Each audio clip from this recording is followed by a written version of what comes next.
Right, what you've got to ask yourself is this. Is there a postscript or is there a footnote? Well, Is there?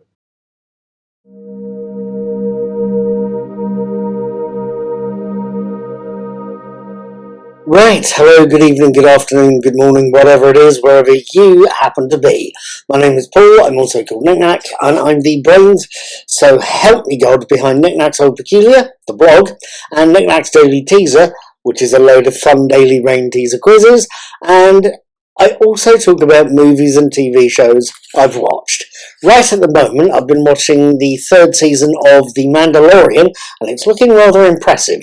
Tonight is Tuesday the 13th of June, last night was Monday the 12th, and last night I saw episode 3, or chapter 19, The Convert. I thought I should tell you what I thought about it.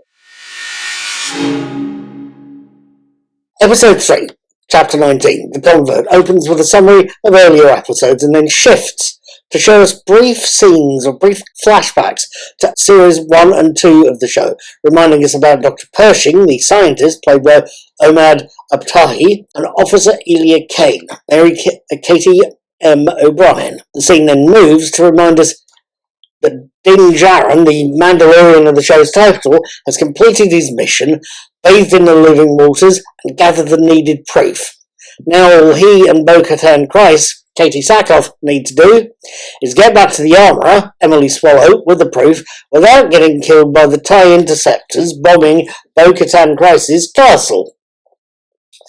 Post-titles, the scene shifts to show us the former Imperial scientist, Dr. Pershing, is now working for the New Republic as an administrator, and he's giving a speech to the New Republic science body. However, he's no longer working on cloning, as the science is something the Republic's outlawed. He's living in housing for rehabilitated Imperial staffers on Coruscant, the Republic's capital, and it's there he meets former Imperial comms officer Elia Kane, who he'd last seen when they were both working for Moff Gideon's Imperial remnant. Kane is someone Pershing finds very persuasive. It's not everyone that can talk him into deciding to start his research again, nor talk him into finding the kit to do so, nor breaking into a heavily guarded Imperial junkyard to steal that kit. Pen Pershing doesn't know it, but he could get into serious, serious trouble. Now, what did I make of The Convert? As I've said a couple of times, the one thing I do like about this series of The Mandalorian is its brevity, its briefness, its habit of having episodes that are both short, brief, well told, and to the point.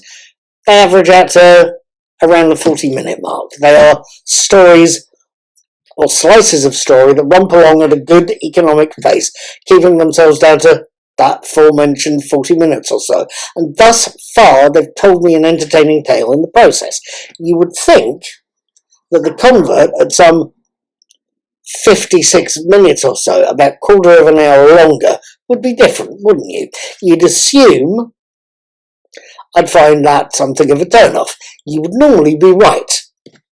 You would also, to quote the old line, be making an ass out of you and me both, as The Convert manages to weave two very different stories. It's 1930. Thank you, Katie. One, a questing knight on a mission. The other, a political thriller with lots of backstabbing and jumping out of trains. And it tells them across 56 minutes of seat-riveting action. Questing knight? Political thriller? Yes, a questing knight. I know The Mandalorian is usually described as a space western, but Din Djarin's arc so far has got me thinking he's not an intergalactic cowboy in a space western. No, he seems, in this series at least, to be a knight on a quest for redemption in these first few episodes, or a holy grail, something along those lines. He's questing, going forth and doing stuff. That's one plot line for The Convert. The other, the political thriller, was Kane's honey trapping of Pershing. She gets access to information and the mobile lab she looks like she needs, and make sure the man she betrayed is no longer a threat in the process. Also, in that process, the episode has given us more world building. The New Republic seems happy to reuse Imperial techniques on its episodes, on its enemies. It seems as bad as the thing it claims to hate. The episode also shows us more of Elia Kane. What or who is she working for? Frankly, I hope we find out. Equally as frankly, that is something I am looking forward to doing.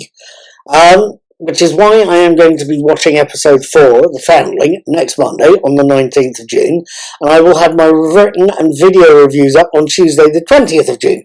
Hopefully, and if not before, I'll see you then. Take care, have fun, be good, and in the words of Patrick McGowan, be seeing you.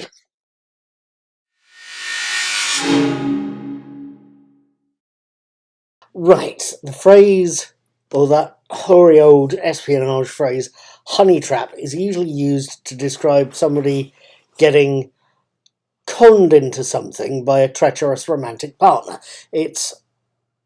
But that's how this particular thread of the episode seemed to me. It was Kane getting emotionally involved with Pershing in order to get something she wants, whether it's him dead or whether it's a box full of medical kit.